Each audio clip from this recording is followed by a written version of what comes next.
Well, howdy y'all, and welcome back to my channel. I am Cy Strikling, and today we are interviewing the one, the only, Xander Invictus.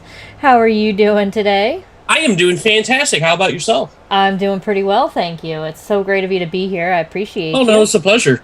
I was looking forward to it. I know we Oh haven't, yeah, this is had this too is my much first opportunity interview, to so I'm chat. excited. I've never been interviewed before. There you go. Well, it's I've awesome. officially made it as content creating when you get your interview. Exactly. Awesome. Well, I'm so glad to have you here, and again, thank you for doing this. I appreciate it. And today we're just going to talk a little bit, hang out, and get to know you. Kind of just see what you're all about and your content and all that fun jazz. How does that sound? I like jazz, so I think we're good. Awesome. All right. Well, we're going to just get started. And, the first thing I kind of just ask everybody is how long have you been making content, streaming, all of that sort of stuff? Well, streaming, like officially, as in, hey, I want to pursue this more than just a special event. I want to say 2017, but I did it about a year before that. Okay. First time I ever did. And I actually have to thank Felicia Day about this for this. She did Supernatural and the Guild and everything. And everybody's like, oh, you need to watch the Guild. And I'm like, I'll watch it. There's video game references. I never got into WoW that much because we didn't have computers like that growing up. We didn't have like a game computer. It was always Right. single player console. So that's what I know. But I still got the references. So I'm watching that, and I found this is when she had just started the Geek and Sundry channel. Okay. And there was a YouTube channel at first, and they had the extended cuts of the Guild. I'm like, oh, this is really cool. I understand this. It's like the Captain America gif. Oh, I okay. understood that reference. Yeah. So, and I saw that they had just started a Twitch channel because I was familiar with Twitch. And I watched it, and the channel they had, the Geek and Sundry channel at the time, I think it was a 48-hour marathon. It was their debut of the channel, showing everybody, and they raised a lot of money for stuff. And I've always been big into like charity and everything, and I studied hospitality and marketing in college. I used my GI Bill. I was in the Army for 6 years. Wow. And then used my GI Bill much, much later in life. 2013 is when I went back to school. So I was like, hey, I can do this. How hard is it to stream? This is easy. So somehow I was able to pull it off. I had no webcam, no overlays, no Wow. alerts. And anytime we got a donation or some kind of follower alert, I had my phone on me the entire weekend. Because I did a whole weekend marathon because, I'm a sadist. Right. And I was able to get, donations and locals. And I was able to get people to do stuff for raffles. That's awesome. And then it stuck in the back of my head, like, this is fun. So I started 2016. Right before I left college. I didn't finish. Apparently you need to have good grades in college. The first game I ever played, and I remember this, it was Mad Max. And I was playing one of those, no webcam. I'm using my headset for my 360. Right. And that's how I started. Wow. Then 2017 hit, I had my own place. And this was a few months before affiliates were even a thing. I'm old enough to remember pre-affiliate. And then, because I actually made affiliate off the console. I didn't even get my first setup until after I had made affiliate. Oh, wow. So that's a long time ago. Yeah, that's it's been some time. Yeah. Awesome. Well, it sounds like you've definitely had an interesting start there, at least. Oh, it's been a journey. Yeah, for sure. Well, currently, like, what kind of content do you make? Do you do live streaming, edited videos, a little bit of everything? Right, mainly live stream. I'm trying now to get into edited videos. I do TikToks. Okay. I dabble with Hover a little bit. I'm still trying to feel out Hover to see how it goes. I do TikToks. I've been learning to try to do YouTube basically. Mm-hmm. I got a friend of mine he's trying to learn how to edit, so I'm like, here, we're gonna learn together. I dabble, like I said, we were just talking about Maya's a mutual friend of ours. Yeah. We play a lot of Hearthstone together, and I also like to. I just got back into Magic the Gathering Arena, Mm-hmm. so I play a lot of that. And then I'm one of those. It's very hard. I don't like. I get why, but I like to. My ADHD kicks in. It's like I'll play this. No, then I'll play Elder Scrolls Online for a while. No, then I'll. Oh, I wanted to play all four Uncharted's. Right. So it's variety when I want to, but I try to stick to like Hearthstone and Magic. I've been playing. I played Paper Magic for several years. Oh, did you? Mainly Commander. Commander's my favorite format. Interesting. How did that? Did you play like competitively or anything? Oh no. I No. don't like anybody. If anybody knows like the levels of Magic decks, like the scale 1 through 10 about how good your deck is. Mm-hmm. Competitive is like 9s and 10s. I probably was about a 7.5. Well, So it's it wasn't not competitive. terrible, It was a but- good deck, but it Yeah. wasn't like competitive. With Commander, you have the 100 card deck. Right. So though I've had a game last 3-4 hours before. Competitive Magic Commander, you're like, oh, here's a 100 card deck, and the game's over in 3 turns. Yeah. That's cool. It's just not fun to me. I Right. just spent how many hundreds of dollars on a deck trying to put all the cards together. I want to use them. Yeah. Exactly. So I tend to casual Commander. Well, that's not too bad though. That still sounds like fun. So kind of based on that, your username and your logo for streaming, how did that come about? Well, the logo was mainly because I like rhinos. That's the easiest answer. I like rhinos are my favorite animal. Mm-hmm. No special reason, just rhinos are cool because they remind me of dinosaurs. I love dinosaurs. You got the whole horn on the nose. Yep. They're like fat unicorns. Yeah. It's a But pretty the good way to name- explain it. I trained to be a pro wrestler for a few years. Out of all the other stuff I've done in life, I lived in New York City for 3 years and trained to be a pro wrestler. Wow. And I was trying to come up with, you got to come up with a ring name. I was going to go Mikey Spaz because my first name's Mike. Mm-hmm. So I came up with Mikey. Somebody came up with Mikey Spaz, and I was like, I don't hate that. And then I had a friend of mine who just recently retired out of wrestling. For a while, was going by Xavier. That was his first name in the ring. I was like, oh, I want to do something cool for him. I want to be, hey, this is my nod to, hey, you got me into wrestling. We met through E-Feds. Like him and we're still very close friends. Let's go with Xavier. Well, the only other X I can think of was Xander, which was I also got that from Buffy the Vampire Slayer. Yes. Also a good show. Oh, it's a great show. So it's kind of half from him, half from Buffy. Awesome. And then originally the last name was Bushman because I had a wrestler. I was a fan of a wrestler whose last name was Quackenbush. Mm-hmm. It was somebody I looked up to. So the whole name was supposed to be nods to people that were important to me in wrestling. Right. And Xander Bush didn't sound right. And so I was like, Bush. And I was like, Bushman. Xander Bushman. And I ended up becoming a manager. They had me dress up as an evil lawyer, which everybody thought I was a preacher. Oh, jeez. Because I have pictures of this, and there's actually a video on YouTube of one of the only matches I ever had. I wrestled in a white button-up shirt, suspenders, a bow tie, and then I had dress pins that I had tailored to be high waters. Okay.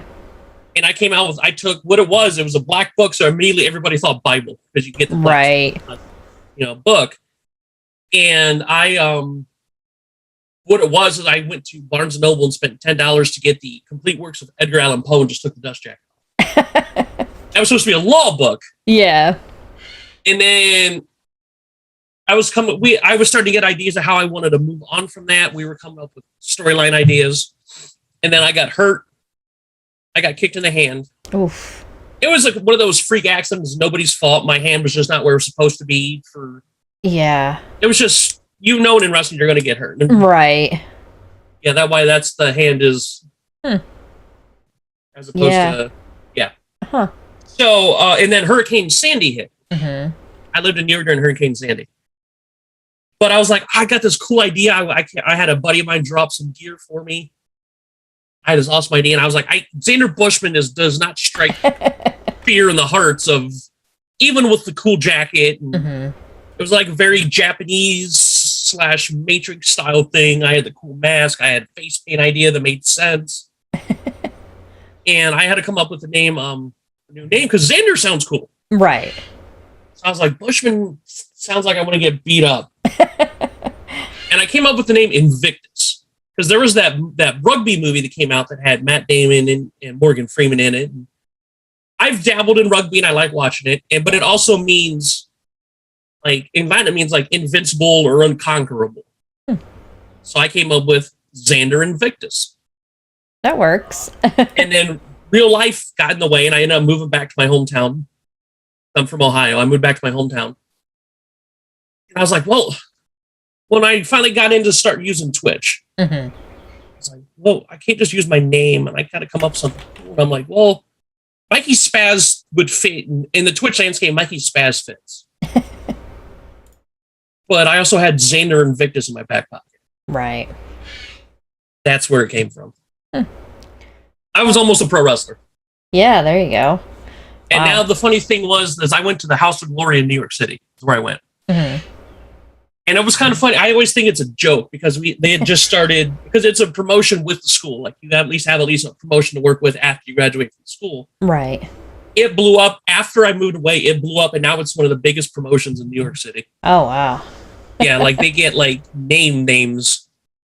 That's and I'm awesome. like, wow! Like as soon as I leave, sure, bring in Mick Foley and Rob Van Dam, and you know, like if anybody who follows like indies or wrestling, like the names they bring in, it's like, oh, okay. This guy was just in NXT a year ago. Yeah. Yeah. Jeez. Well, you had mentioned you were in New York for Hurricane Sandy. I was in New Jersey at the time, and oh man, how did you fare through all that? Oh well, the VA hospital I went to got shut down because I was still in my cast because I got hit. Like in my finger. Yeah. I was they had just put plaster on the side of my arm and then just gauze. Right. And the VA I went to was in 23rd Street, if you know New York City at all. So right by the water. Yeah. So when Hurricane Sandy hit, it got shut down because it got damaged. Yeah. But I lived in 150th area in, I want to say that was like Spanish Harlem, Washington Heights. So we didn't get hit. We got wind damage. Right. And like branches had blown off, but I was lucky where I lived. Yeah, well, that was good. But it's kind of funny if anybody knows anything about New York, bodegas stay open 24 hours. Oh, really? Oh, bodegas do not shut down. I was walking by and I was like, oh, I can walk around at least the neighborhood because we didn't get hit that hard. Right. Everything's open. Wow. Like bodegas are literally 24/7 for a reason. That's crazy. Yeah, that was quite a storm, that's for sure. Oh yeah, it was on local news, was 24/7 news coverage for about 4 or 5 days. Wow. Yeah, we lost power, of course, and we lost cell signal for like a good, I think it was like 3 days. We didn't even have cell signal. It was rough, that's for sure. Oh yeah, I was there for Sandy and then the one the year before that. Yeah, that one wasn't as bad, but I think it was, I forget which one that was. I don't remember that name, but I was there for those two. Yeah, I lived in New Jersey my entire life until about a year ago, so I've been there for all those fun storms. I went to New Jersey once, and it was for wrestling. I don't recommend it. No, I went to Rahway. I went to once. Yeah, I never recommend anybody visit. That's just like the people in like Staten Island. I've been to Staten Island once. Yeah. It's definitely different out there, that's for sure. I love New York City, I really do, and if I could afford it, I would move back, but it's so expensive. Yeah, exactly. It is. That whole area is expensive. Those couple of, that tri-state area. So expensive. I miss New York so bad. It was just I had no way to really survive in that way, so I was like, man, I know I got to move back to the sticks. Right. Well, I go from a town of like 8 million people, and now my whole county has like 40,000. Jeez. So, wow. Well, my other question for you in regards to your content creation was, is this something that you're doing full time, or if you do it part time, is it something you'd want to do full time in the future? Both. And I say that only because I do it. I try to do it 5 days a week. Okay. So it's like full time as I don't, it's not like, oh, I do it twice a week, Right. 3 hours. I try to do it because my ultimate goal is to be one of those that pays the bills. Yeah, exactly. So I try to do 5 days a week. And then I also work third shift at a gas station. Oh, okay. So I do both. That's got to keep you busy, that's for sure. I'm constantly tired. Yeah, I bet. It's like the Avengers. That's my secret cap. I'm always tired.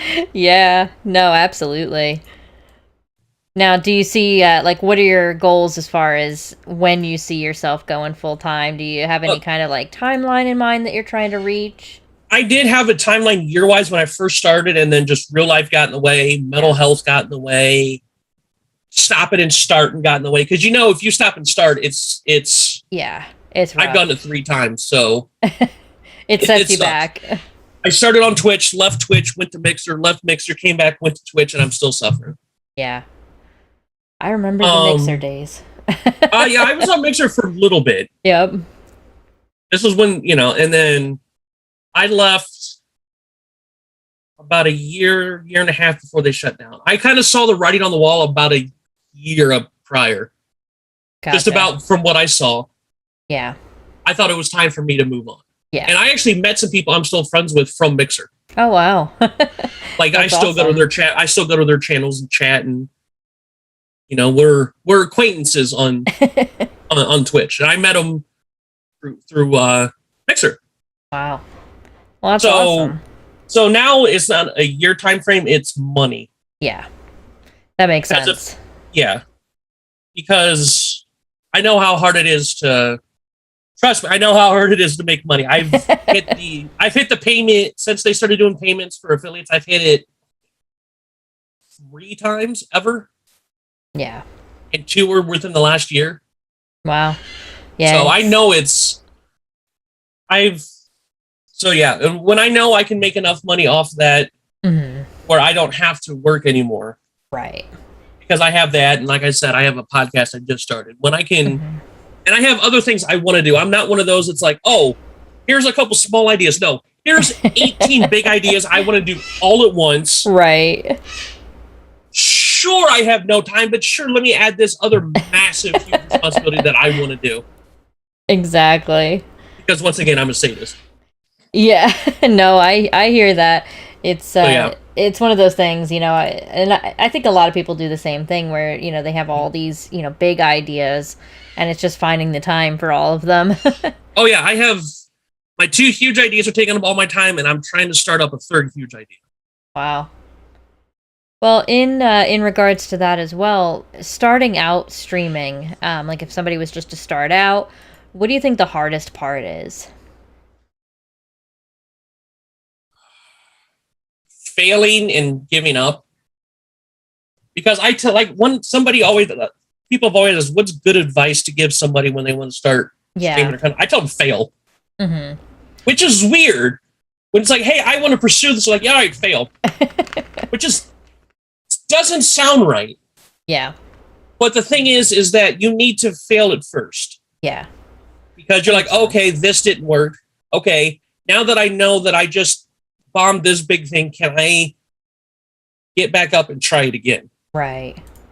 And am I still going to have fun doing it while I'm failing? Mm-hmm. Because if you're not having fun doing it, you might as well not even do it. Because I see people that get successful right away, but they're not having fun and they just quit. Yeah. You have to have fun doing it. Absolutely.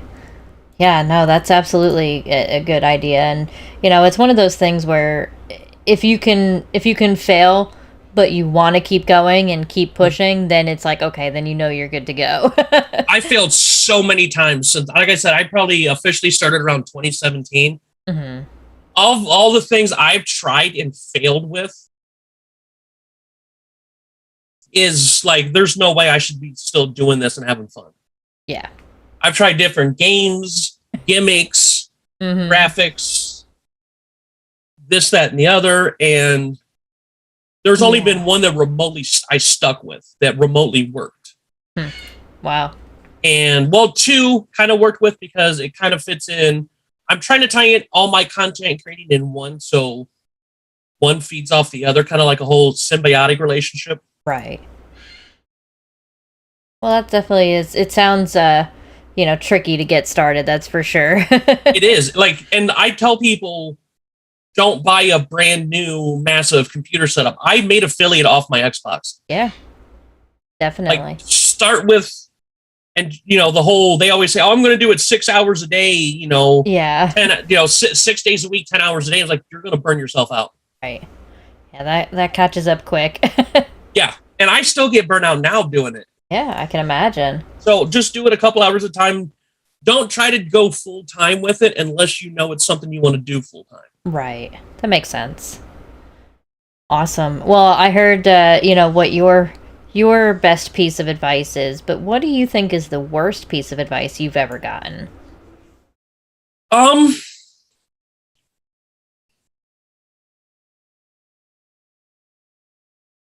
That's actually a good question, honestly, because advice that may not work for me can work for somebody else. Right. And I try not, and if I know advice that I've been given is malicious, or it's like, oh, you need to do this because this definitely 100% works, I can smell that a mile away. Right. Like, you don't need, I fell into that whole stream coaching thing early. Mm-hmm. Anybody that's in streaming knows the whole stream coaching controversy about the services they offer and this and that. Yeah. Because you can I never paid for it, but the person that does it still offers a paid service. But I got in on an opportunity that cost nothing, and it failed right away. And I just got. Funny thing was, one of my closest friends I got in streaming, and one of the only people I have their number in my phone, I met through there. Oh, wow. Yeah, he's one of my closest friends in streaming. I met through there. Because we both love horror movies. That's awesome. But yeah, it's like that stream coaching thing, don't do it. If you have to pay any kind of stream coaching or masterclass, if you have to pay for advice, I get if you're paying for, like, there's a certain ones where you can pay for like individual coaching, but if you're getting it and you're just getting general information that you can get anywhere else, it's very buyer beware. Absolutely.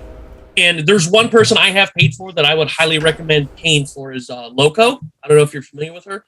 I've heard the name, but I'm not super familiar. She's fantastic, and she has this thing called Streamer Square, where it's like it's not basic information, and it's just broken up. And I've gotten like one-on-one time with her that I paid for, and it's absolutely fantastic. That's pretty awesome. So one of the only people I would recommend is her, and then the whole Streamer Square business that she started. Yeah. Very interesting, that's for sure. I've never really heard that one as an answer, and that's good to know. It's something that I didn't even think of when I started. So definitely, I fell for the follow and the retweet pages on Twitter. I fell for those. Yep. Those don't work, and somehow people still use them. Yeah, unfortunately, they're still out there, but and because people are still using them. Yeah.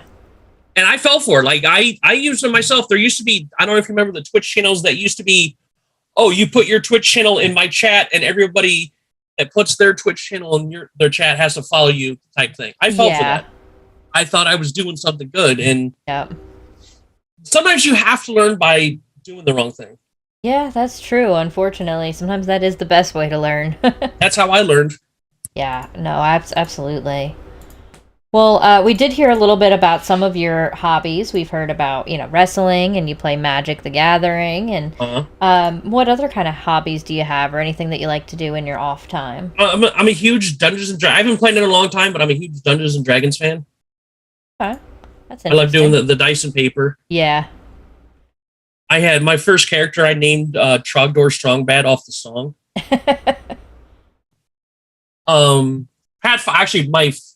Dungeons and Dragons in general, but I'm a massive Pathfinder fan, as in like the format. Right. Pathfinder, of anybody that's played Pathfinder, I love customizing, and then there's just books of different characters and races and subclasses and sub races. It's like you can literally make anything. Yeah. I once made a little girl serial killer. Oh wow. Because there's a class where it's like you can have like a secret identity kind of thing. Okay. And one of the subclasses was a serial killer. And we were trying to make an evil campaign, the one shot. So I was like, oh, okay. I like the movie The Bad Seed because I'm a huge horror movie fan. Where there was this it was a movie from the 50s, there was this little girl that, the sweet little girl, she's totally not killing people. I made where she had a doll, but you popped the head off the doll and there was a sickle. Okay. And the whole thing, like whenever she put her hood up, had like little pigtails on the hood. So I had this thing where you didn't know, was she just in deep character, or was like whenever she got in a fight, the doll would possess her to do these things. Oh. That was a one shot, but I would have loved to have developed that into like this whole multiple personalities, or she's possessed by the doll. And yeah, that definitely sounds like it could go somewhere. I made that off Pathfinder because I made it completely off the books in Pathfinder. Oh wow. Definitely. Like I said, I'm a huge I'm a huge movie fan in general, like pop culture in general.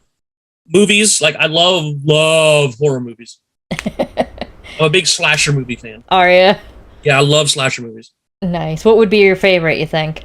Oh God, that's that's a tough one, huh? Yeah, because you can ask me 7 different days and I'll give you 7 different answers. Right. I did just see Scream at the beginning of the year. Okay. The 5th one. They're actually getting ready to start doing the 6th one. I think I fell off after like the 3rd one. The 3rd one is my least favorite, but I'm starting to come around to it, as I get older. Yeah. 4 and 5 are really good. 5 is amazing. Yeah, I haven't seen those. I'll have to take a look. Some of the recent ones I just watched, there was one called Freaky that had Vince Vaughn in it. And it literally, if Freaky Friday was a slasher movie. And it's gory too, but it's not, and it's great. It's funny in parts because Vince Vaughn can be funny. Right. So it's basically if Freaky Friday was a slasher movie. Huh. But like one of my favorite ones, if I had to pick like one specific one, it's called Behind the Mask. And it's a half, and I'm not a big found footage fan. Like Blair Witch Project, I don't like. Yeah. I don't get into found footage movies. But this is kind of like part found footage / mockumentary, but it also becomes a regular horror movie at the end. Okay. Because it's a group of filmmakers or documentarians. They're making this documentary about a slasher, like a serial killer. Yeah. But it's in a world where like Jason and Freddy Krueger were real killers. And so they're following him as he stalks his victim. They follow him through his whole process. Oh, wow. About how he sets everything up. Okay, I'm going to set everything up. This is the night we're going to do it. Here's the house because there's all this stuff. And it's like all the different tropes that are in slasher movies. He explains them. It's like, oh, no, the car don't start. He's like, yeah, because while everybody's in there, I took out the spark plugs. So it explains the tropes. That's cool. Or it's like, oh yeah, well, the weapon did broke because he scored the axe handles. So right. That's interesting. And it's really it's fascinating. Yeah, that definitely sounds like it would be a good one because it kind of goes into, like you said, those kind of different things about those kind of movies. And it's not bloody it's a horror movie, it's a slash movie, but it's not splattery, gory, which I enjoy those. But a good friend of mine, the one I do the podcast with, he doesn't like that kind of stuff in like movies. Yeah. He enjoys this movie. He's not a horror movie fan, but this was a good movie for him because it's not super bloody and gory. Exactly. He's not squeamish. He doesn't like that stuff. Yeah. But he enjoyed this. So if he enjoyed it, I would say it's a good starter horror movie. Yeah, that sounds. But it's also right. good for ones that like horror movies because there's all kinds of Easter eggs and famous actors from horror movies. And now, what about movies like House of a Thousand Corpses, things love like it. that? Devil's Rejects, love it. Yeah, that's. I need to see the third one. There's another one. There's a trilogy, and I need to watch the third one. But House of a Thousand Corpses is great. Devil's Rejects is so good. That's awesome. it's hard for like I've seen bad slasher movies. Yeah. I've seen some bad ones where it's just like I can't. But there was one I just watched recently that was like, oh, this is horrible. But then like Tubi, anybody that watches horror movies knows Tubi's one of the best sites to watch them from. Right. They're all free, and there's just loads of them. Oh, that's not bad then. No. It's a good place to at least, get variety. Yeah, and I'm like, oh, this came out in 2021, and it's a new one. I'll give it a shot. And I was like, oh, this is actually relatively cool. And it's the concept for the bad guy was kind of cool. Mm-hmm. The Well, most that's famous awesome. actor at the time in it was the mom from Cobra Kai, Daniel's wife in Cobra Kai. She's in it for like 10 minutes. Well, that's good. It's definitely a unique genre, I feel like. It's Oh yeah. There's actually so many different types of horror Yeah. movies, like genres, for sure. that you can find. Like there's the ghost movies, and then Mhm. there's man versus nature with like the killer animals. Yeah, that's true. There's like kaiju movies. There's psychological thrillers. There's Yeah. animated ones. There's Yeah, horror it's a is a big very- umbrella. oh, it's huge, and like you can find something. And the funny thing is, when it comes to like we talk about like toxicity and groups and genres and games or whatever, Yeah. every genre or every thing or interest is going to have your gatekeepers and your toxic people. It's going to Right. happen. Of course. Funny thing is, as I'm also a big hard rock heavy metal fan. Oh, okay. Some of the most nicest, open, welcoming, kindest groups I've been a part of are heavy metal fans Hmm. and horror fans. They're some of the nicest people you're going to meet. Wow. You don't think you can see the black and the pentagrams. And Yeah, exactly. some of the nicest people you're ever going to meet. Like I went to there's a horror convention outside Cleveland. I tried to Oh, go. okay. And it was just the guys, no adult supervision, just the guys. Right. And my buddy that I told you he's not the biggest horror fan, Yeah. he had a blast. Everybody was nice Wow. to him. They were open with him. He's like, hey, I like this movie. They're like, oh, hell, well, then check out this movie. He had a great time. That's awesome. They're Yeah. some of the nicest people in the world, and you wouldn't expect that because, Yeah, it looks like a different set of people for sure, Yeah. but that's honestly the nicest people I've met are through horror. wow. Yeah, it's great to get to meet those kind of, different groups of people, like, and people that you might not ever expect to become friends with, but they're actually yeah. the best group of friends kind of a thing. I could wear an obscure horror shirt. They're like, oh, that movie's awesome. And I'm like, yes, somebody else has seen this movie. Right. There's been 4 of us that have seen this movie now. Oh, man. Well, I know you mentioned a little bit that you're into like heavy metal and stuff. Do you enjoy any other kinds of music, or are you kind of Surprisingly, yes. I'm open to, like, I don't say surprisingly, like, the only music I really don't get into is country music, Okay. which is weird from where I'm from because Yeah. that's all we hear. Like, I can sing along to, like, the popular ones, but I don't, Right. like, thankfully, I can pick what I listen to at work. Well, that's good. I don't listen to the country station. I'll change it. I actually I honestly listen to top 40 at work. Okay. That's not too bad. But, like, I'm a big hip hop and rap fan. Like, none of the newer stuff, but, like, Yeah. one of my favorites, I know this is very weird, but one of my favorites is Eminem.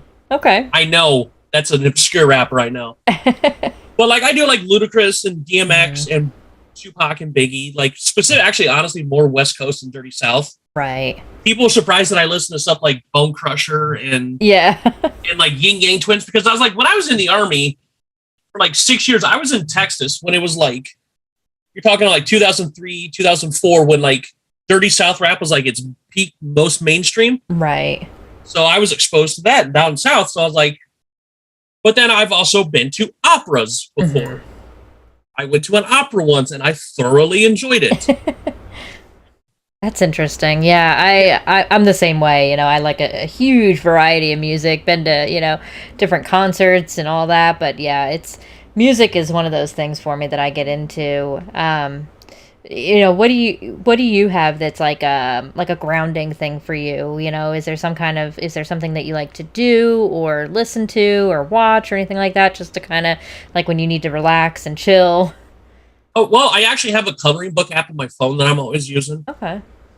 And then I also this reminds me. It reminded me of an article I read where it says there's actually a sign of like mentally that if you watch the same show over and over again because you know it and it's familiar, I think it has to do with some sort of mental disorder, or it has to do with something mentally up here that if you have a show, because you use it to find peace.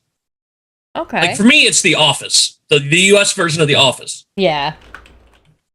Interesting. I do the same thing with Big Bang Theory. I could watch. Oh, I love that show a million times now. Love that show. But they say, and it's a good thing. It's like a comfort thing because you know it. You've like I've seen The Office legitimately about 5 or 6 times all the way through. Yeah, exactly.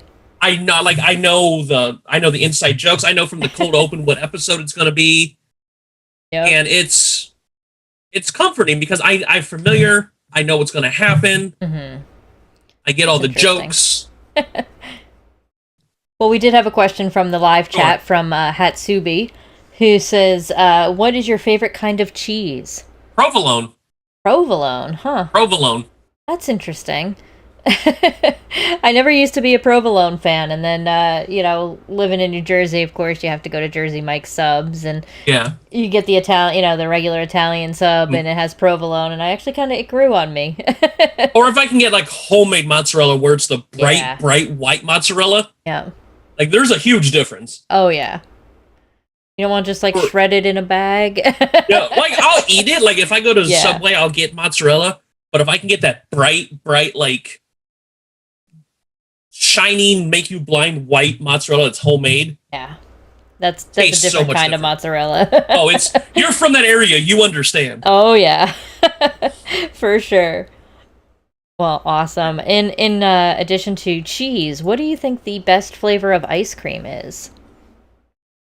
Rocky Road. Okay. I love Rocky Road. Huh. I used to be a big Neapolitan fan when I was a kid because I was like, oh, I'm eating 3 ice creams at the same time. I'm being bad. Yep. But I usually just stick with Rocky Road. Interesting. Like, I'll try other ones, but I'm very like, once I get my favorite one, that's all you're really going to get out of me. Now, I know we talked about, obviously, you've seen The Office quite a few times. Oh, absolutely. But what would you say... The correct answer to the favorite character is Stanley. Well, my next question is for you. Sure. What is your favorite TV show, either now or when you were a kid, or both? Okay, well, all time is The Office, honestly. Mm-hmm. I was also a big fan of Scrubs. Okay. Wow. Minus the last season. Nobody talks about the last season. Scrubs is great. Like I'm also a huge. Ever since I was a kid, because when I grew up, my mom was like, I can watch whatever I want because she's like, you know what, you're gonna watch this if I tell you no, anyways. Just watch it because I was like 7. I don't want to date myself, but I was like 7 when The Simpsons started. Oh wow.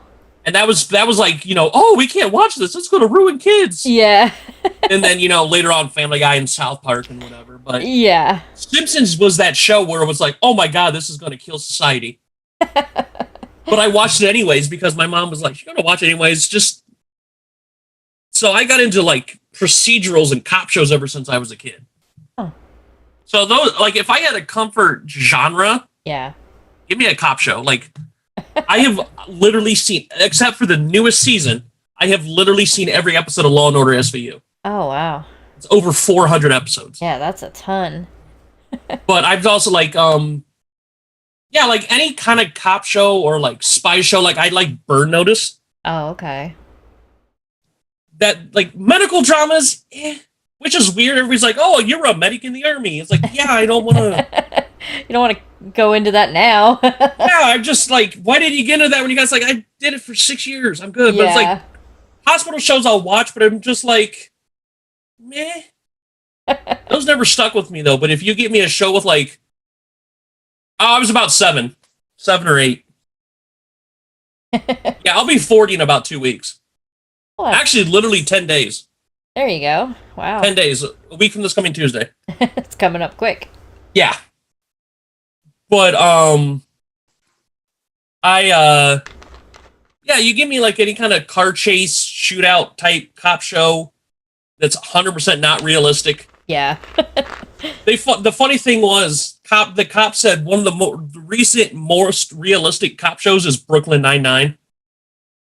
Okay. They said that's actually somewhat realistic because of it's not just car chases and shootouts. It's like Yeah. a lot of paperwork, a lot of sitting in the office, a lot of doing the menial, and they do that in the show. Yeah. And they say that's actually one of the most realistic cop shows recently is Brooklyn Nine-Nine. Oh, well, that's good to know. Which is it's also hilarious too. I've never seen that one, but I've heard good things. It's very good. Like I love Terry Crews anyways. Yeah. That's awesome. Yeah, those are my comfort shows. Give me a Law and Order or whatever, and I'm like, all right, cool. Yeah, you're good. Ripped from the headlines, and I'm like, I was in. I hate to keep dating myself, but I was in high school. Law and Order SVU debuted. Oh wow. Yeah, so I need to watch the most recent season. Yeah. Other than that, I'm caught up. Thank you, Hulu. Yeah, for sure. Well, I know you said also that you work third shift. Are you more of a night person or a morning person? Night owl. I always have been. Yeah. I don't like getting up in the morning, even though it seems like on my days off, I get up at like 6-7 o'clock. Right. Because if I don't have to stay up late until 7 in the morning, I'm like, so I'm going to bed. I don't have to stay up late. But I usually, if I'm in bed before 2, I'm going to bed early. Yeah. No, I hear you on that. I'm a night person too, so I always like to figure out what other people are. Are you a night person or morning? That's always my question. I do not like mornings, even though lately on my days off I've been getting up at like 7-8 in the morning. Yeah. If I do that, I gotta take a nap somewhere in there. My naps are just like, okay, you nap now. I have no sleep schedule. I have no nap time. It's just. Yeah, no, I hear you. That's it's rough, and it can be tough to kind of get into that, sleep schedule and balancing sleep, work, and streaming. I haven't had one for years. Yeah, it can be rough. That's for sure. Oh, I've missed streaming days because I decided I'm going to sleep for 7 hours in the middle of the afternoon. Yeah. I was like, oh, it's 11 o'clock. I slept for 5 hours. I also didn't eat dinner. Yeah. So I'm making dinner at 11:30. Oh, geez. Well, do you have like any kind of schedule that you try to stick to for streaming? Oh, yeah. Like I try to do Monday through Friday. Now, on days that I have to work, that way I can give myself time to get ready for work, eat, or whatever. I go from about 3 to about somewhere between 7 or 8, depending on the game and vibes and everything. And then on days that I'm off, it's still Monday through Friday, but I start at about 8 o'clock. Okay. And then go to whenever. I try to do about 4 hours of stream, roughly. Yeah. But if I got a good vibe going, or I got a good game going, I'll just keep playing. That's awesome. Yeah, it can be tough for sure to even get on those schedules, for streaming and stuff as well. Because that's one of the hardest things to do is set a good schedule. Because if you don't have a good schedule, if nobody knows when you're going to show up, right? It's kind of just hit or miss. Yeah, and they're likely not going to come back. Yeah. Honestly. Yeah, you're right. Trust me, I found that out. I've started and stopped so many times. I'm surprised I have people that still show up. Yeah, I mean, they come back. I mean, there's people that, there's the ones that'll kind of come back no matter what. And then you kind of get new ones each time you stop and start. Yeah, and I get some that I'll still get every once in a while where it's like, oh, I haven't seen them in like 8 months. Yeah. But I still recognize the names. Right. Yeah, absolutely. And I get real life happens where people move on because of real life. Like, I don't take it personally. Yeah. But it's also nice when you haven't seen that name in a year and they pop in for a few minutes. Yeah, that feels good for sure. Because there's been channels I used to watch that I don't go to anymore. Yeah. And it's just because I don't have the time. Yeah. No, I understand that. Yeah, it's one of those things too with streaming that a lot of this stuff you can't try to take personal. It would just get to you. That's another good piece of advice. Don't take anything personally. Yeah. It for sure would get to you too quick and run you down. Yeah, because streamers have trouble watching other streamers because we don't have time. Yeah, it's true. Yeah, you don't have time to watch anybody else. And I'm like, hey, great, here, I'm going to host you. Great, I got to go now, bye. Yeah, exactly. I got to go to work, or it's 1 in the morning, I'm going to bed, but bye. Yeah, exactly. Even with like, when you raid somebody or host somebody, it's like, yeah, okay, here you go. Bye. Bye. And it's like here's the kids. Bye. Yep. It's like a really bad divorce. You're like, all right, here's the kids. I'm out of here. Exactly. Oh man. Make sure you feed the kids. Yeah. Well, do you have any pets that you have, family wise, like any little No, I furry haven't had a family? pet in years. No? We Are had you a a cat pet when I was in high person school. or? I would if I could, but I Yeah. don't have the space, Gotcha. and I don't know if the landlords will let me. I have been honestly looking into getting like a service dog Hmm. because of PTSD and all the. There's Yeah, a lot of stuff up here. for sure. Like I get anxiety attacks all the time, especially at Hmm. work. I Yeah. have looked into the idea of getting like a service dog, Yeah. so that's always a possibility. But What I do would you love a pet. what is your ideal pet or your favorite type of pet? If I could get any pet that I wanted, I want a bulldog. I want an English bulldog. I love those things. Oh wow. Just the big old with the bow legs and the floppy Yeah. jowls. I love them. Oh And man. they're just so lazy, and you're just like, Yeah. yeah, no, no, I'm good today. Oh man. Do you like dogs over cats? I do. I love cats. Like, I just like animals in general, Right. but I'm a dog person over a cat person, even though we've had cats at my parents' house off and on. Yeah, they're cats are just a different, you don't own a cat. The cat is just owns you. Oh, yeah, the cat owns you 100%. Yep. Oh man. It's like, okay, now you must pet me now. Now's the time for the pettings. Proceed. Yep. And then they'll And then let you they'll be know like, when they're done. yeah, like, you may stop now. I must now go sun and sleep for 17 hours. Exactly. And you must clean up my poop. I left it in a bucket. Make sure it is clean. Yeah, that sounds about right Cats for a are cat. bougie. Yeah. Cats Cats are are bougie. bougie. That's for sure. That's funny. What I've do you never really this? thought of a cat like that, but it's 100% Like, true. yeah, is this what I'm eating today? Are you Yeah. kidding me? This is the If I best you could must. do. I mean, oh goodness. Funny. Oh man. Well, one of my other questions I always kind of find interesting is if you had to be stranded on an island with just one person for the rest of your life, famous or not famous, family, friend, whoever it may be, who would that person be? God. A tough one. Honestly, I'm gonna give you a goofy answer because I don't want to piss anybody off. Like, Yeah. why did you pick me? I'm picking Tom Hanks. As long as he has a volleyball. Exactly, because the Cashmere is like, my man knows how to stay on a deserted island. I There mean, you go. it's got to be Castaway. Yeah, yep. That's a good one. And now if you were to do that and could only bring one item, what would that one item be? A Swiss Army knife with that. Or like I was used to when I was in the army, I used to carry like the Leatherman that had all the like the Swiss Army like Leatherman type things. Yeah. You can do so much with that thing. More utility over leisure, huh? Oh yeah, That makes sense. because it's like, oh, I got the pliers and the knife, and Yeah. some of them came with like the sides so you can like start fires with them and everything. Yeah, those are awesome. Oh yeah, I just carry one with me. I used to have one. It was like that. It had pretty much like every utility, piece of equipment you could need, plus the fire starter. Like, You had a flathead and a Phillips screwdriver Yeah. on there. You had the bottle opener if you wanted a beer. yep. I mean, that's what we used it for. Well, yeah. That's awesome. Well, Yeah, my tolerance is not as high as it used to be when I was in my army days. no. Oh, there's stories my mom doesn't know. We'll just keep it that way. Yeah, that's a good thing to just keep to yourself, or at least away from Yeah. mother. I never got in any like legal trouble. I was never arrested. Right. But when it came to the weekend, I used to be able to put it away. Yeah. Awesome. That's one thing I can say. I never got any legal trouble. I knew when I was like, oh crap, okay, I gotta be good. Shut up. Yeah, no, I hear you on that.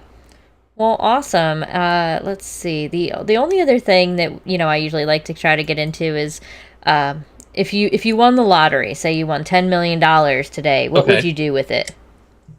I would put some away, sure. I would probably split it into thirds. Mm-hmm. I would put like a third of it away, like in a savings account. Yeah. I would invest a third just to have that ongoing live off the interest type thing. Right. And then once I paid my bills and everything off with the rest, I would splurge. I would go back to Vegas first of all. I've been to Vegas twice and I love it. Oh, wow. I would go back just I wouldn't spend it all in Vegas, but Yeah. it's if you've ever been, it's amazing. I would turn this my little office thing into like have you ever seen like Grandma's Boy? I haven't. Oh well, there's a scene like once you see it, you'll understand the room I'm Yeah. talking. But I would have the whole I would look like the Batcave with all my monitors and computer and Oh, wow. I would even set it up with Alexa just to turn everything on to make it feel like I was Batman. Right. But I would make computer turn on and Alexa would turn everything on. Yeah. I would be that extra. That's awesome. Because I've seen it where I saw a program a guy set up for a Stream Deck. Yeah. He presses one button and it turns on his OBS, it turns on the alerts, it turns on and it's on a time frame. So he's like, okay, I have when it hits like 6 minutes and 12 seconds, I'm live, my going live screen is up and I'm ready to go. That's awesome. I would do stuff like that where it's like one button, like I would Bruce Wayne my entire office. Yeah, I love that kind of stuff, all the automation and stuff. I have a lot of stuff in my house automated. My lights, I've got the air conditioner, all that kind of stuff. So you just tell it to do something and it does it. Oh, yeah, it's great. We got my dad an Alexa for this past Christmas. Yeah. And he's older, so he doesn't like any tech stuff. It's not his thing. But he took to Alexa like that. Well, that's awesome. And we started playing. Of course, we started playing around with it. We're going to make it tell jokes and we're going to make it good stuff. And knowing me, anybody who knows me know this is 100% on brand. I actually asked it. I said, hey, Alexa, are you down with OTP? And most of the time it'll be like, I don't know the answer to that question or no. Yeah. And the part where it's like, okay, the program's Alexa has a sense of humor because I was like, hey, Alexa, are you down with OPP? And it goes, no, I am not down with other people's processors. And I was like, oh, man. Sneaky, Alexa. Yeah. I like you. That's funny. Oh, man. Now, I know you said you've been to Vegas, twice now, you said? Twice. Is it anything like Atlantic City? Have you ever been to AC? I've never been to Atlantic City. Okay. I also know that Vegas honestly is not as expensive as you think it is. Oh, really? You can do a few days in Vegas and probably spend less than $1,000. Oh, well, that's not too bad. Because unless you're staying at something like the Bellagio, right? Like most hotels are under $50 a night. Well, that's not too bad then. Yeah, it definitely seems like one of those places that would be super expensive. It can be if you let it. Yeah. Between drinks, food, and expensive hotels. Yeah, and you're talking on the Strip, and you can spend like $30-$40 a night on the Strip. Right. And then, but yeah, between like you don't have to like. I went to a nice steakhouse last time I went, but I also set money aside for it. Gotcha. But most hotels have food courts, so it's like, hey, I'm gonna go to Charlie's and get a sub from Charlie's for lunch. Oh, that's not or I'm going to Starbucks. Yeah, exactly. Like you can do Vegas on a budget. Right. Like you don't have to go to the fancy Gordon Ramsay restaurants and spend $200. Right. Yeah, it's like most places. You can, if you know what you're doing and you know where you're looking, you can do Vegas on the cheap. That's interesting. Like you can do the whole trip for maybe $1,000. Well, that's not too bad. Yeah, that's pretty decent. Now, are you a big? Are you into gambling when you go, or just kind of hanging out? I dabble. Like I don't go nuts. Like I play one game. Yeah. I play 3-card poker. Okay. Which anybody knows how to play 3-card poker. It's super simple. Yeah. But I also stay on the cheap tables. $5-$10 bids. Right. That's it. I do $5-$10 bids. I do 3-card poker. I've done blackjack, and I've done the slot machines. Yeah.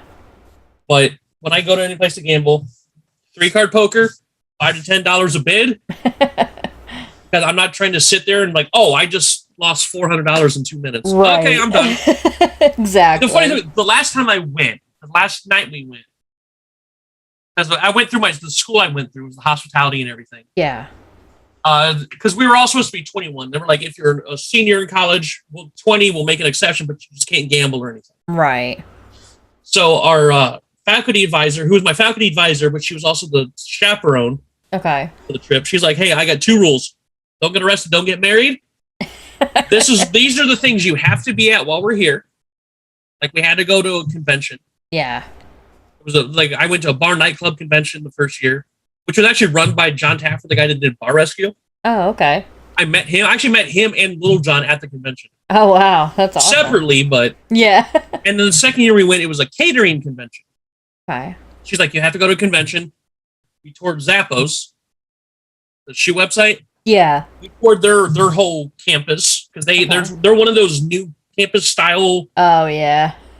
which is very cool, but it's just like, there's one of those new age... I don't want to say new age, because I think of like chakras and crystals and stuff with new age, but... Yeah.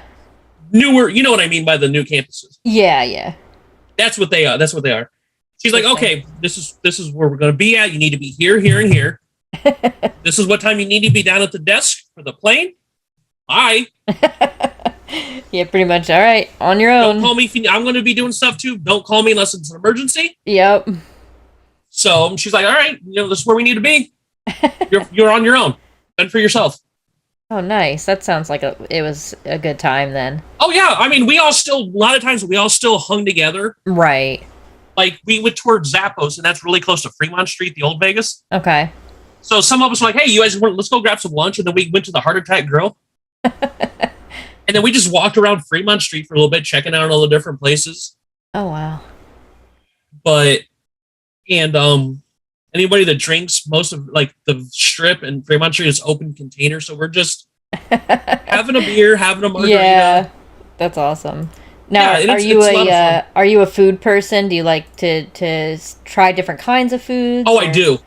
I hate the word foodie though. Yeah. Like, I'm one of those. It fits me, right? But it's a very I don't want to say derogatory term because it's not a bad word. Yeah. It's just. It gives off the wrong connotation for me. Yeah. You think of foodie, it's like, ooh, I go here and I get the... Yes. Like, no. Like, yep. I'll be the first guy to chow down on a Big Mac. Right. But that I want to try some new age fusion sushi made from squid and weird, like, yeah, 100%. Go to, like, some fusion restaurant. Or... 100%. Yeah. Or like awesome. seafood. Like the last time I went to TwitchCon in 2018, there was a seafood restaurant. There was a sushi restaurant in my hotel. Oh, okay. And I love sushi. Is one of my favorite foods. And the shrimp was so fresh. It was still crunchy. Wow. So I love sushi. I also love Cuban food. Okay, that's a different one. What is involved in Cuban food? Well, it still has the same. It's very like a lot of pork. Okay. A lot of like. It's very hearty. Okay. I guess where the Cuban sandwich comes from, and all that's real hearty. It's like also very basic too. Like and not in a bad way. Right. But it's very simple. Yeah. It's also very like I like bold. Sometimes it'll get you get the bold spices, but it's not super spicy. Because there was a spot when I was in the Army, we used to go to Austin a lot. It was about 45 minutes away. Yeah. And we would go to 6th Street. Anybody knows about 6th Street? It's a actual street. It's about 5 or 6 blocks of nothing but bars, clubs, and restaurants. Oh, wow. And on the weekend, they get so many people because of the Army crowd, the normal Austin crowd, and University of Texas is right there, too. Oh, wow. They would block off the side streets because there would be so many people on the street, you couldn't drive down it. Wow. On a normal weekend. That's crazy. But we would always start at one end and then just make our way back.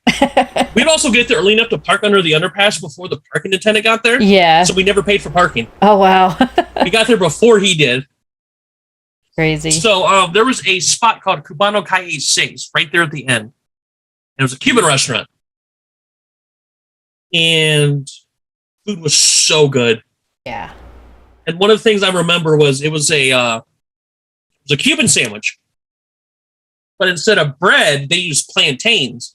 Oh, okay. Bread, because they're super starchy, so they can Yeah. hold better. Yeah, it was really good. Huh, that's interesting. I've never heard of that, but that's definitely something interesting. The only place I've ever seen that sold Cubans do it like that. Yeah. Huh. But at the same time, I still eat ramen noodles and hot dogs too. Right. So No, yeah, I I'm a hear you. foodie, but I hate being called a foodie. Yeah. No, I hear you on that. I'm the same way. Like I'm fine with ramen noodles or, a cheeseburger from McDonald's, but at the same time, you want to go to some, a Brazilian steakhouse or, something like that, I'm all for it. I've never been to one of those yet. Oh man, never? I've heard Oh. so many good things, especially like me who likes meat. Yeah. Oh, it's so good. It's so you can't go hungry, or excuse me, you can't go full. You have to be like starving. Oh yeah, I've heard. Because you just don't want to stop eating, and the food is just. I mean, I've only been to two, so I have a very limited, idea of what like the food tastes like. But at Sure. the ones that I've been to, the taste is just incredible. I mean, it's not just like, oh, here, like we'll just throw a bunch of cheap meat at you or anything. No, it's Oh, like I heard it's good really quality. good. Yeah, it's Or like amazing. I went to one of those hibachi grills one time. I took my Yeah, parents there for their anniversary. Those are so much fun. yeah, they are. I've been to, I do hibachi quite frequently. Well, I used to before I moved out here, just Sure. because I'm in the middle of nowhere now. Hi, right here. When I lived in New Jersey, of course, you had everything around you all Oh, the sure. time. Oh, 100%. Now I moved to Tennessee, and I'm like, yep, there's a stick over there. There's a mountain over there. Well, here's McDonald's. Yeah, exactly. Burger That's all I King. got pretty much is the basic fast foods. Or it's like there's a place downtown where I live Hmm. that it's a hot dog place. They do a hot dog, but they're known for the root beer. They do their own root beer. Oh, interesting. That used to be like an actual like a drive up spot, like kind of like a Sonic or whatever. Yeah. But they tore it down to put up at Tim Hortons. Oh, wow. They have a Tim Hortons, Oh, jeez.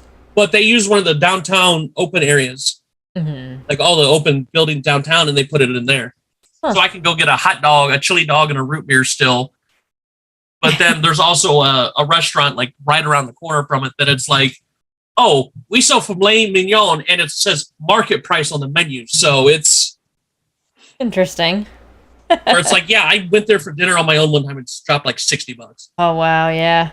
No, I But I also never. had scallops that were like Right. that big around and like that thick. But then Jeez. right around the corner, I'll go spend $3 and get a couple hot dogs and some root beer. Right. No, hibachi's good and it's a lot of fun. And then You there's gotta go with also friends though. yeah, it's definitely better with a group. And then there's also like, have you ever been to any of the like fondue restaurants or anything like that? No, I've never done fondue at all. Oh wow, yeah, I've been to one brand. I don't whatever you call it, chain or whatever. Or But that's fun too. That's another thing. Like I like those kind of fun experiences where things are like different. I've always wanted to try Korean barbecue eat too, where everybody's Yeah. sitting around the Yep. big thing. Like I've always wanted to try that. Like it's food's better when it's with people. Yeah. It is. It's definitely something when you can enjoy it. Yeah. Awesome. But at the Well, same time, I'll grab some pizza and I'll be like, no, don't bother right. me. Just leave it at the door. I don't even Yep. want to answer the door. Yeah, I mean, I'll even go down to like Little Caesars and get a pizza for $5 and just sit there. Oh, I can walk 3 minutes one way to Domino's and 5 minutes the other way and go to Little Caesars where I live. It's Yeah, we have and like there's an all ice those cream place basic in stuff between around too. here. Oh yeah. Like I said, my town I live in is maybe 15,000 people, so Yeah, we don't have many non-chain places. right.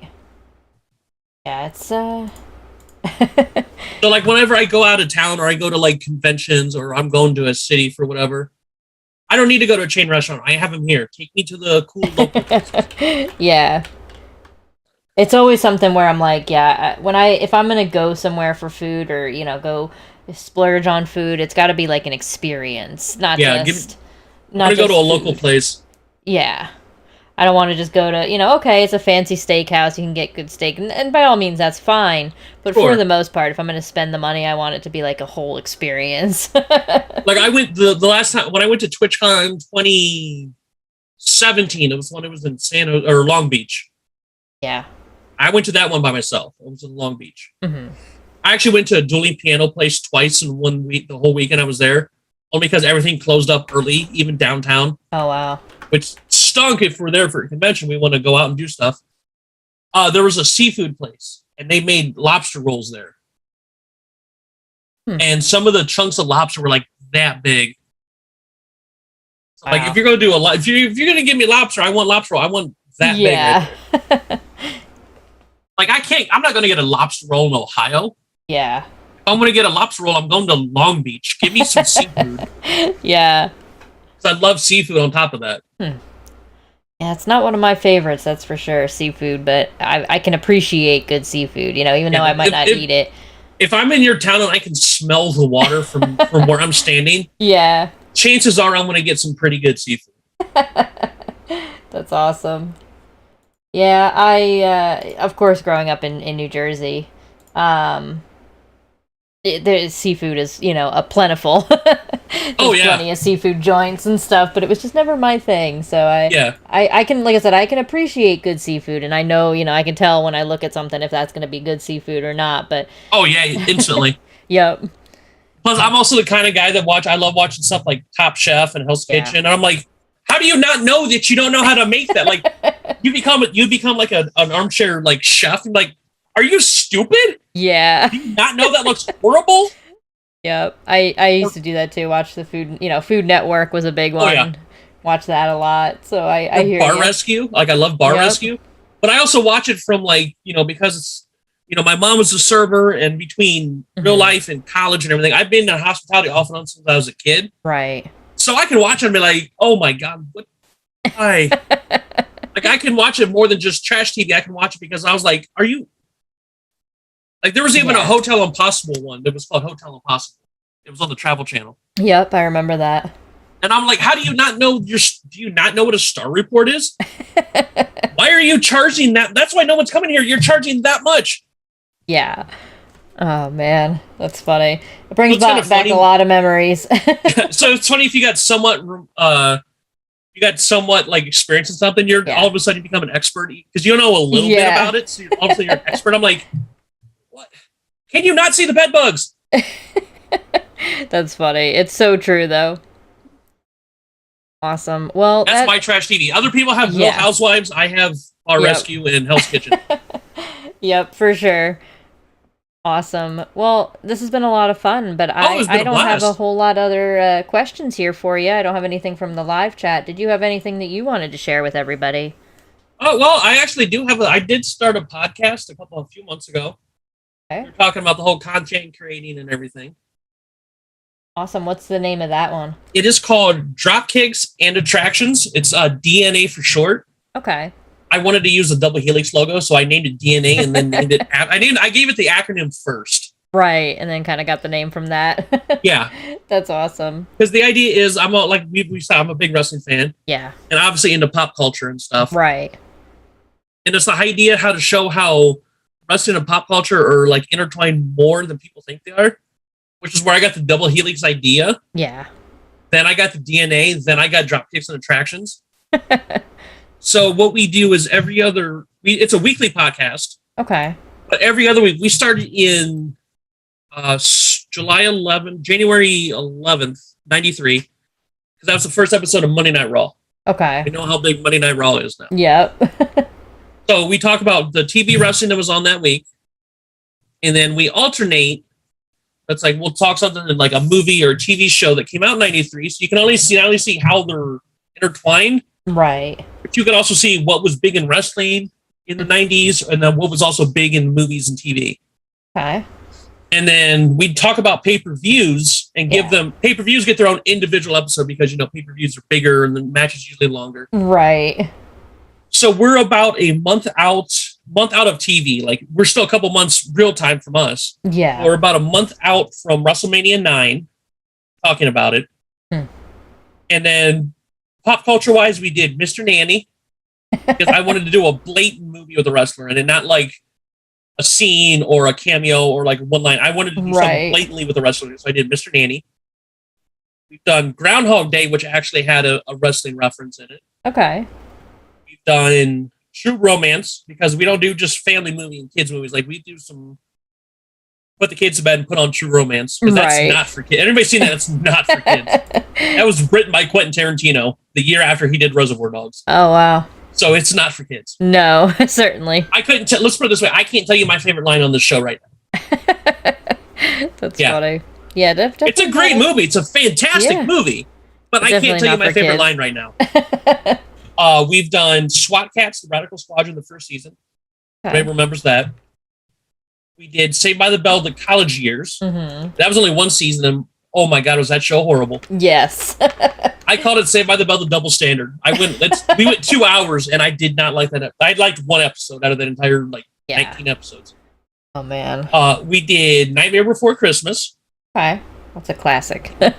Jurassic Park, which legit one of my top 5, if not top 3 favorite movies ever. Yep.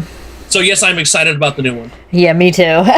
Which is funny because the new one, I actually had the Jurassic Park video game on Super Nintendo, actually. Oh, wow. He had mentioned that that's one of the first video games he played. Yeah. The Jurassic Park. Oh, the very first video game I ever played. I thought he was talking about the first game he played. Oh god, I can go back to the 2600. I legit played the 2600 as a kid. Wow. So we're going that far back. I can honestly say I played E.T. before people crapped on it on the internet. So, oh god, something that was on the Atari. Yeah. I've been playing, like I said, I'm legit playing since from the Atari up to the PS4. I don't have a PS5 yet. Because, good luck on that. Yeah. They're a little rough to get still. Yeah. And then we're actually recording our next episodes tomorrow. Okay. We had to split it in half because once again, we're doing this with no help. We don't know what we're doing. Yeah. We did the the first season of Star Trek Deep Space Nine. Okay. Interesting. My co-host is bigger into sci-fi and I'm bigger into high fantasy, so this is one of his things. So we also wanted to show he has different experiences, I have different experiences. So it's how can we approach one show from two different aspects? Yeah, exactly. Gotta meld the two views. Exactly. So we're watching it. I'm almost done watching it now. I think I have about an episode and a half left. Okay. For tomorrow. We had to split it in half because we do deep dives. Like Jurassic Park was 2 hours. Oh wow. But yeah, Mr. Nanny was 35 minutes. We try to do deep dives, but at the same time, it's not every episode's going to be an hour and a half, so we have to fill in no, if our episode's done, it's done. Yeah. We've had 35-minute episodes, and then the one that just came out Friday on YouTube, the first half of Deep Space Nine was 2 hours and 10 minutes. Oh, wow. Oh, my favorite Star Trek series? Oh, God. I'm not a big Star Trek fan, honestly, so I would probably have to say Next Generation. Okay. This is the most Deep Space Nine I've ever watched. Ever. Best Star Wars is probably Rogue One. Rogue One was amazing. And people are going to hate me. The worst Star Wars was Episode 9. Yeah, most recent one, The Rise of Skywalker. Yeah, I've heard that a lot. Because you're closing a 40-year chapter. Right. And I called it it was like ordering in a vegetarian restaurant because there was no steaks in that movie. Yeah. Yeah. And I don't know I don't want to just really spoil it, but the last line of the movie where she goes, "Oh, I'm Rey Skywalker." I honestly stood up and I go, I said the F word. I was like, F this, I'm out. And I walked out. Yep. Because there was so much you could have done with that. You could have kept her a Palpatine. Yeah. That would have been an awesome journey. She's trying to redeem the name. She's trying to do her own thing. Right. She had a yellow lightsaber. Huh. Even so, it's she was yeah. You had so much you could have done with that. I'm just F this, I'm so out, much and I walked out. potential and just, yeah. But yeah, any of the news, because I don't really go out of my way to watch Star Trek, honestly. So any of the Paramount stuff, I've not watched. Right. I honestly probably won't. Even Star Wars, I like Star Wars, but I'm casual Star Wars. Right. I've seen the movies. Yeah. And I've only seen the first 3 episodes of The Mandalorian. Okay. It's great. It was cool. Honestly, the main reason I got Disney Plus was Marvel. I'm a massive Marvel fan. Yep. Long before the movies. Yeah. So I got Disney Plus for Marvel, and so I can watch Darkwing Duck and Gargoyles. Now, in addition to Star Wars and we've got Star Trek, how about Stargate? Honestly, I've never seen the movie.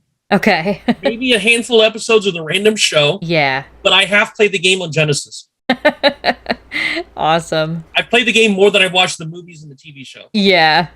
And I played it a few years ago after I'd not playing it for a long time, and I still got stuck at the exact same spot. But favorite song, I actually can name that one easier than my favorite horror movie. Wow. It's Layla by Derek and the Dominoes. Okay. Anybody that's seen Goodfellas knows exactly what song I'm talking about. Interesting. Because it's got an amazing intro. intro. The amazing guitar intro is amazing. And then the song, the middle part where they're singing is great. And then that instrumental at the end, which especially the instrumental, you like if you've seen Goodfellas, you know it. One of the best, like all of that. Like most songs only has like one or two of those. It has all three of those, and it's like I can't like when I can listen to a classic rock station, an oldie station at work, and still I can hear that song at any given night. It's a good song. Red Squirrel Girl, no. Best Marvel movie. Tough one. Spider-Man 2 was really good. Okay. But if we're going MCU, I have a few. I don't want to sound like one of those bros, but my favorite MCU movie is still The Winter Soldier. Okay, that was a good one. I do like that. Yeah, I like those kind of like political thriller type movies. Anyways. Yes. And so if you're getting and you're giving me a political movie with Robert Redford in it, yes, please. Yeah. But like Winter Soldier's gonna be my number one. Like if I had a top 5, it's Black Panther was great. Endgame is one of my top favorites too, but for Endgame to be really, really good, you have to watch the other 24 movies beforehand. Yeah. It kind of gives more clarification and background. Yeah, but I'm one of those that likes Endgame more than Infinity War. Okay. Yeah, I agree on that one. Shang-Chi was amazing. Yeah. I don't know if you saw Shang-Chi yet. I've only heard bits and pieces about it. It's fantastic. And then the first Guardians of the Galaxy. Yeah, that was great. I'm also a huge James Gunn fan. Okay. Because with all the writing and directing he's done. Yeah. Which is why his version of the Suicide Squad was really good. Yeah. Peacemaker was amazing. If anybody watches Peacemaker, once again, that's not a kid's show. Let's put it this way. It's comparable, like violence and content wise, it's comparable to The Boys. Okay. Which I need to watch. The new season just debuted this weekend. But if you like The Boys, you're gonna love Peacemaker. Oh man, I just thought of another one when you said that. How about The Lost Boys? That's an old vampire movie. Oh, I haven't watched it in a long time, but it's so good. It just made me think of it when you said that. Lost Boys is a great vampire movie. Yeah. For vampire movies, that was a good one. It's up there. Honestly, the Fright Night remake with David Tennant's actually really good. I haven't seen that one.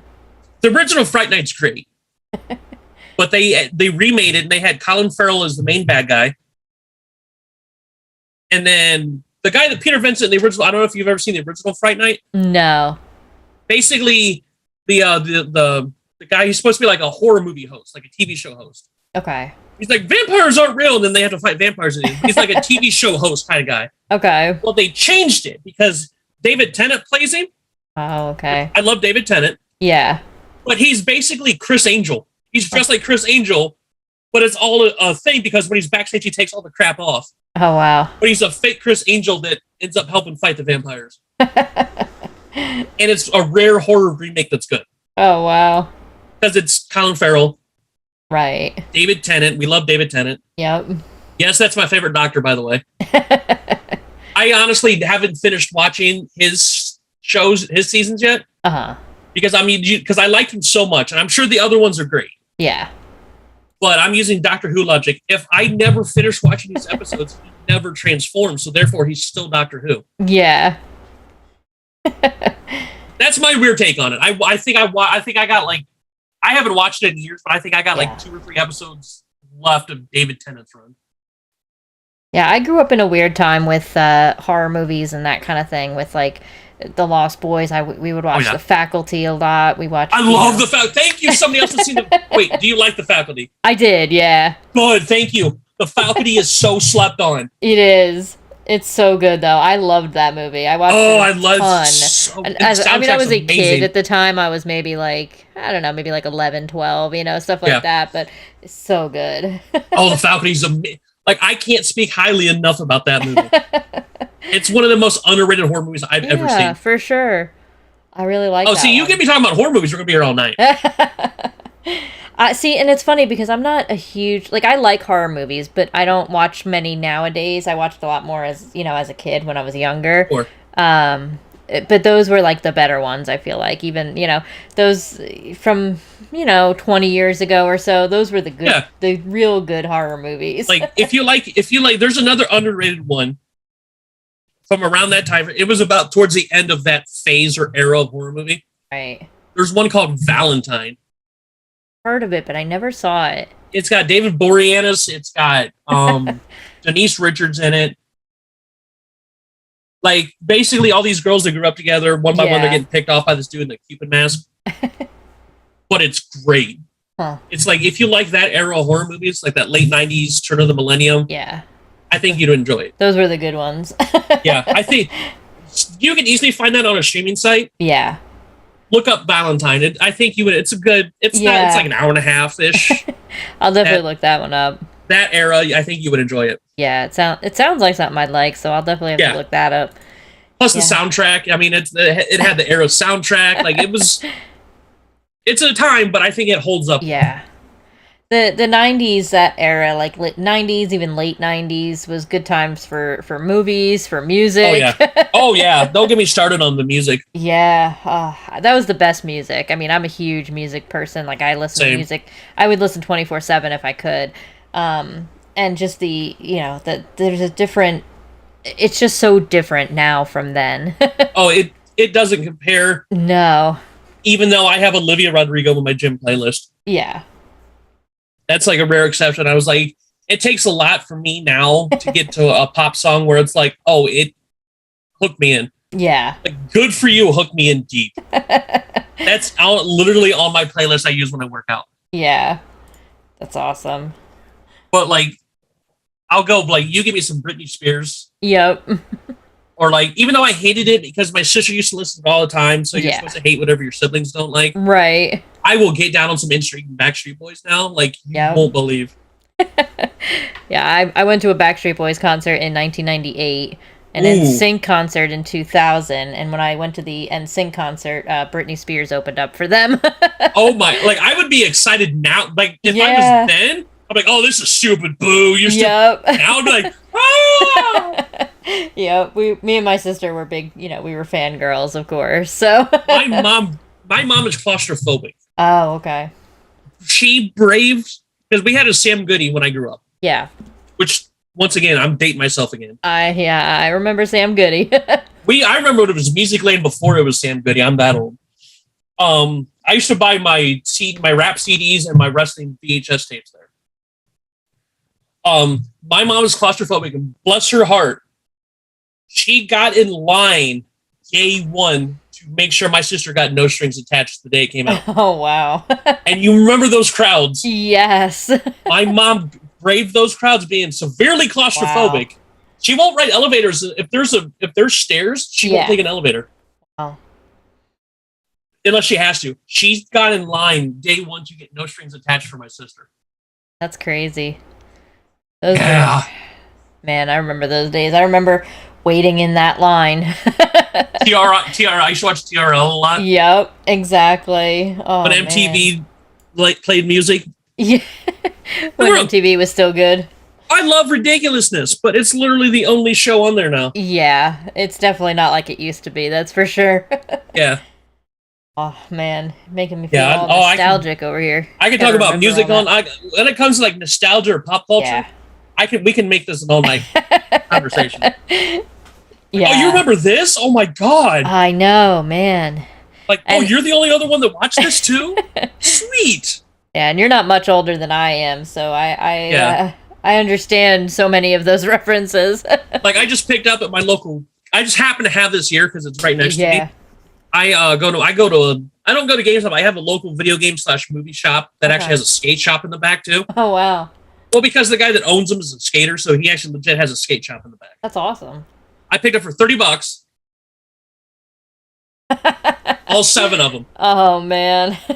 And my buddy's the manager.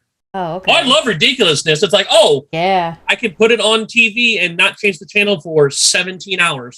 But no, my buddy is the manager at the video game store. I've known him since we were like 12.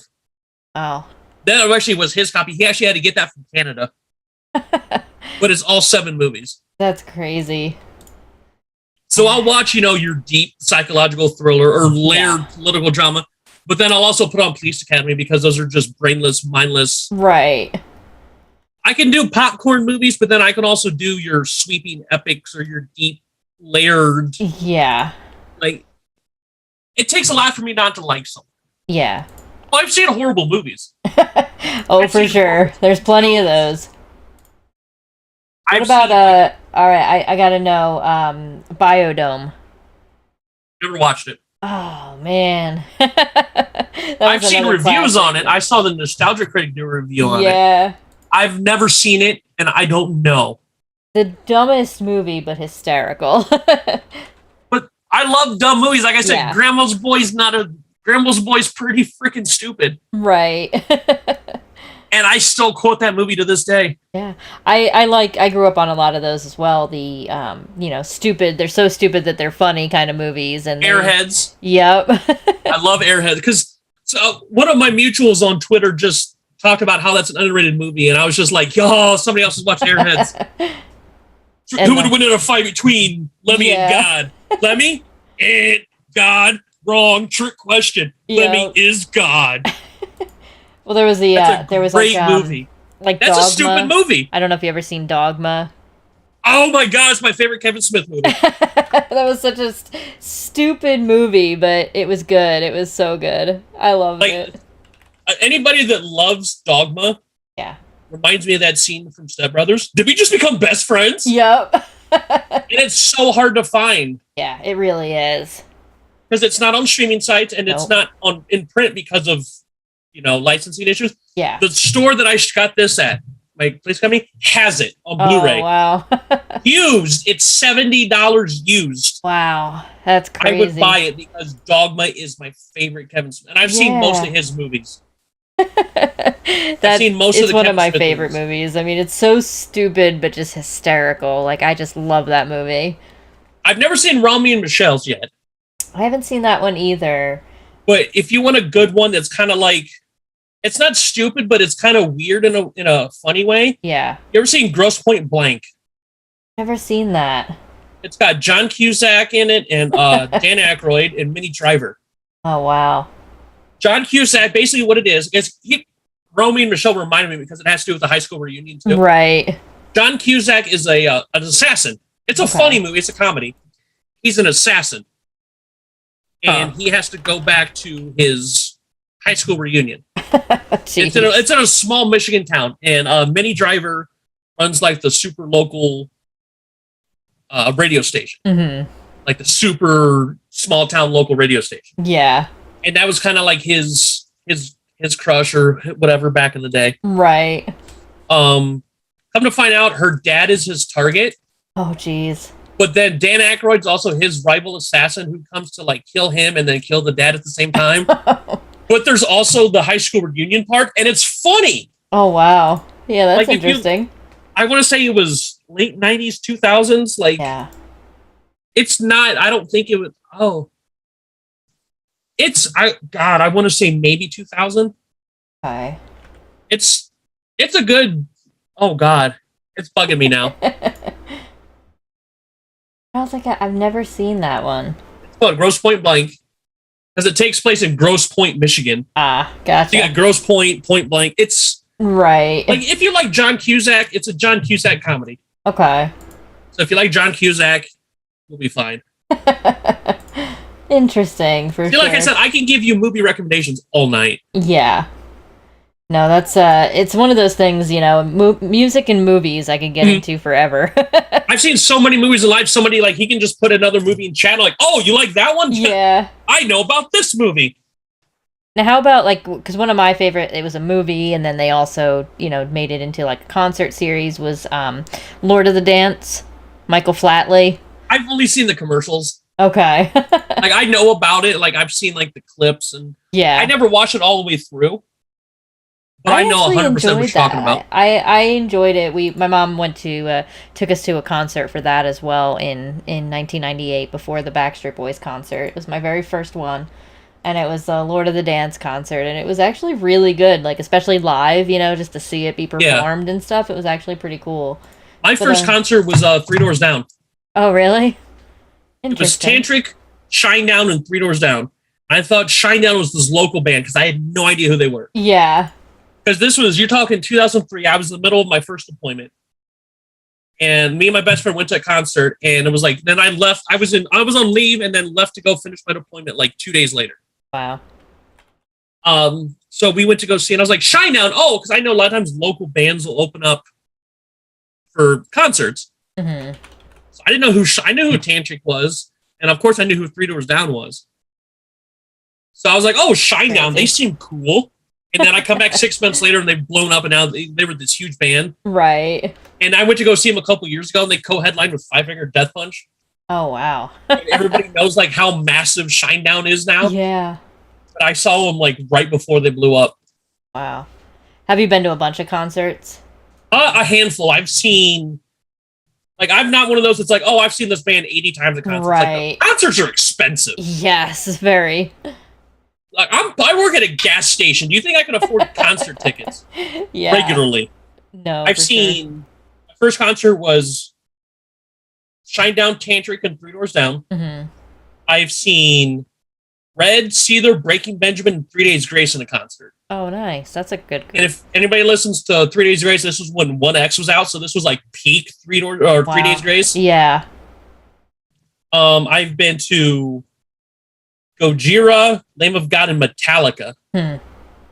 Only because it's Metallica, and that to me, that's like, I've seen Metallica, I'm good. Yeah. And then I went to go see my favorite band. I saw Avenged Sevenfold. Okay. And we drove from where I live to Grand Rapids, Michigan. Oh, wow. It was about a 5 or 6 hour drive one way. Wow. In January. Oh, man. But I'm actually going to a concert in August. My buddy, my co-host for my podcast, got me tickets to see anybody that follows TikTok or some YouTube. We're going to go see Halocene. I've never heard of it. She does a lot of covers. They do the original music, but they do a lot of cover songs. Yeah.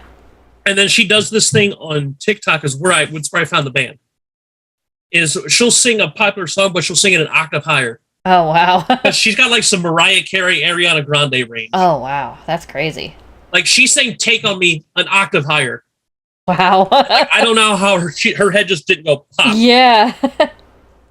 But they're going to be in Ohio in August. Oh, nice. And I was like, hey, that's what I want for my birthday. Give me tickets to go see them. Yeah. Because the VIP package was like $65. Oh, that's not too bad. No, it was you get a meet and greet, a signed poster, a T-shirt, and then the show. It was like $60. Oh yeah, that's not too bad at all. Yeah. Awesome. Oh, that's even though my birthday's in 10 days. Yeah. Concert's in August, but that's my present. Right. That's awesome. I think I've been to I've been to the Lord of the Dance concert. There was the Backstreet Boys, the NSYNC. Mm-hmm. Then there was I went to a Taylor Swift concert. Okay. And then I've been to technically 4, but it was 2 marathon concerts. They did a daytime and a nighttime concert with different music sets at each one, and I went to both sets. It was for Distant Worlds from Final Fantasy, all the Final Fantasy music. Oh, with wow. Nobuo Uematsu and all them. So I've been to that twice, and each time we went to both, I went to both concerts, the morning and the afternoon one, and made a whole day out of it. So it's technically 4 concerts, but all in one day, Yeah. I've seen Ludacris twice and got free tickets both times. Oh, wow. That's awesome. Well, the first time I saw him was right after I got back from my first deployment. Because that was 2004 for, peak. We're Yes. still patriotism. Yep. Because I joined right after 9/11. Oh, okay. I was 19 years old. Right. So we came back, so it was 2004. They shut down Fort Hood. I was at Fort Hood. Oh, okay. They shut down Fort Hood for the day. Meet and greets, concerts. Like, I met a bunch of wrestlers. Wow. There was kind of like country, like Randy Travis played there. That's cool. But then I also saw Wayne Newton did a USO show, so I got to see Wayne Newton do his thing. Oh, wow. But they also had Ludacris was the big thing. This was so old. I mean, if you want to go nostalgia. Yeah. You remember the Jessica Simpson reality show? Oh, my goodness, yes. He recorded part of that episode there. This is how long ago this was. This is for the Jessica Simpson reality show. Yeah. But I saw Ludacris, and I'm a Ludacris fan, so I was like, I'm staying for this. Oh, man. And then when we went to Vegas, the first one I went to, the first time, because I said John Taffer's company, one of his companies does the bar nightclub convention. Right. So they had the kickoff party at the pool at the Hard Rock Casino. Okay. So they had not a pool party. It was at the pool, like free Bud Light. Right. That's when the Bud Light margaritas just came out, so we're trying those out. Yeah. And John Taffer comes on stage and he's like, "Yeah, here's my good friend Ludacris." Oh, wow. We're supposed to do like 30 minutes. He stayed over an hour, and I'm like second from the front. Oh, wow. Right there to hear Ludacris so do cool. like classics. So yeah, I've seen Ludacris twice and and never paid for either one of them. That's so cool, though. It's definitely wow, so much nostalgia. Oh, and like I said, we could go all night. Yeah. Oh man. Well, I think we will wrap it up here, but we'll have to do this again. We'll definitely do this again and oh, absolutely. Anytime you need, anytime. I appreciate it. This was a lot of fun. You can wax poetic about movies and music all the time. And it's funny because, you and I haven't really like spoken too much outside of, EMGG being in, in the org and everything. But yeah, it's been fun getting to know you for sure. So thank you so much for coming by and doing this. This is just like the stepbrother saying, "Did we just become best friends?" Yeah, exactly. Which is another great movie. If people need to watch that movie. Yes, definitely. Step Brothers is great. Agreed, definitely. Awesome. Well, again, thank you so much. I really appreciate you, and I hope that you have a great rest of your night and a great. Oh, you too. I had a lot of fun. We do need to do this again. Yeah, absolutely. We'll have a whole. We could have a whole nostalgia night. Oh, jeez. We could be here for hours. Oh, look, this is just the stack of movies. It's just mainly horror movies. I got a stack of movies right here. Oh, wow. I'm a very big believer in physical media. Yeah. DVDs, CDs. Or like the fact that I have a steelbook of RoboCop. Yep. The original RoboCop that I should not have watched when I was 5, 6 years old. Yeah, it's fine.